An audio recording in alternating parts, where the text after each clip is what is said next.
ఏమైందయ్యా? మేకు దించారా? జాకో జాకో జాక్ దించావుగా పెద్ద మేకు. వన్ ఆఫ్ ది వరస్ట్ రా మూవీ. రా తాగేవాడు కూడా రా డిపార్ట్మెంట్ ని కొద్దిగా బాగా చూపిస్తారు కదండి. వీళ్ళు మరీ మోస్ట్ డంబ్ కింద చూపించారు. అసలు ఏం ఎంటర్టైన్మెంట్ ఉందని స్క్రిప్ట్ రాశారో, ఏముందని ఓకే చేశారు, ఏముందని ప్రొడ్యూస్ చేశారో, ఏముందని దింపారు. ఎంటర్టైన్మెంట్ ఉందని దింపినట్టు లేదు, చూసేటోళ్ళకి దింపాలని దించినట్టుంది. చాలా పకడ్బందీగా ప్లాన్ చేసి తీశారు. ఒక్క సీన్ కూడా ఎగ్జైటింగ్ గా లేకుండా బలి రాశారు. భాస్కర్ గారి most disappointing and worst movie. Basic గా స్పై, రా ఏజెంట్ అండ్ కామెడీ ఈ రెండు కలిపి తీయాలని తీశారు. కానీ అవి ఉంటాయి కదా కలవడానికి ముందు, లేవు. కాదు, ఒకటి చెప్పండి. రా ఏజెంట్ అంటే కలుద్దాం దానగానే ఏదో పార్టీకి వచ్చినట్టు వచ్చేయటం, అక్కడ ఉన్నాడనగానే కార్లు వేసుకుని వెళ్ళిపోవటం, అదేమన్నా 2.8 ఎల్పిఏ ఇచ్చి ఫ్రెషర్ గా ఒక ఐటీ ఎంప్లాయీని పెట్టుకోవడం అనుకుంటున్నారా ఏంటండి?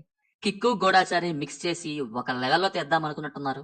కానీ ఏజెంట్ లెవెల్లో తీశారు బొమ్మరిల్లు భాస్కర్ గారు. నార్మల్లీ యాక్టింగ్ అనే కాకుండా స్క్రిప్ట్ రైటింగ్ లో పట్టు ఉండి మంచి సినిమాలు తీసిన యాక్టర్స్ యొక్క సినిమాలు అనౌన్స్ అయినప్పుడు కొంత హ్యాపీ అనిపిస్తుంది. బికాస్ వాళ్ళకి రైటింగ్ లో పట్టు ఉంది. అలాంటి పర్సన్ స్క్రిప్ట్ ఓకే చేశారు, సో కొద్దిగా అవుట్పుట్ వస్తుందేమో అనిపిస్తుంది. కానీ మొన్న విశ్వక్, ఇప్పుడు సిద్ధు ఏం నచ్చి ఓకే చేశారు అనిపిస్తుంది. 4-5 ప్రాజెక్ట్స్, ఆ 4-5 ప్రాజెక్ట్స్ కి మనీ అనుకుంటే వచ్చిన సక్సెస్ ని రిస్క్ లో పెట్టేసుకున్నట్టే. అసలు ఆ ఏఐ క్రియేట్ చేసే వీడియోస్ ఏంటో, ఆ విఎఫ్ఎక్స్ ఏంటో, ఇది ఎలా ఉందంటే ముందు ఇంట్రెస్ట్ తో స్టార్ట్ చేశారు. స్టార్ట్ చేయగానే అర్థమైనట్టుంది, జస్ట్ రెమ్యూనరేషన్స్ ఇచ్చేసి ఈ సినిమాకి మాత్రం ఏం పెట్టలేదు. ఆ ఏఐతో వీడియోస్ చేయించే బదులు స్క్రిప్ట్ బాగుందో లేదో అడగాల్సింది. ఎలాగో పక్కనుండే మనుషులు నిజాలు చెప్పరు కాబట్టి నెక్స్ట్ టైం ట్రై చేయండి. చాట్ జీపీటీ వద్దు, ఆ గ్రాక్ ని తీసుకోండి.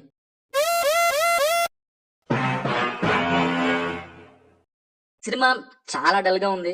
అండ్ జాక్ అప్పుడప్పుడు టిల్ అయిపోతాడు. అదేంటో క్యారెక్టర్ నే ఫస్ట్ అసలు అనుకోలేదు. ఐ థింక్ ఎవరు ఈ ప్రాజెక్ట్ మీద అసలు ఇంట్రెస్ట్ లేకుండా తీసినట్టుంది. ఇంకా పిల్లి సౌండ్స్ ఒకటి వస్తాయి వైష్ణవి వచ్చిన ప్రతిసారి. క్యాట్ డిటెక్టివ్ ఏజెన్సీ ఫైన్, 4-5 సార్లు యూజ్ చేసుకోండి. సినిమా మొత్తం అదేదో బీజిఎం లాగా వాడేస్తే ఎలా?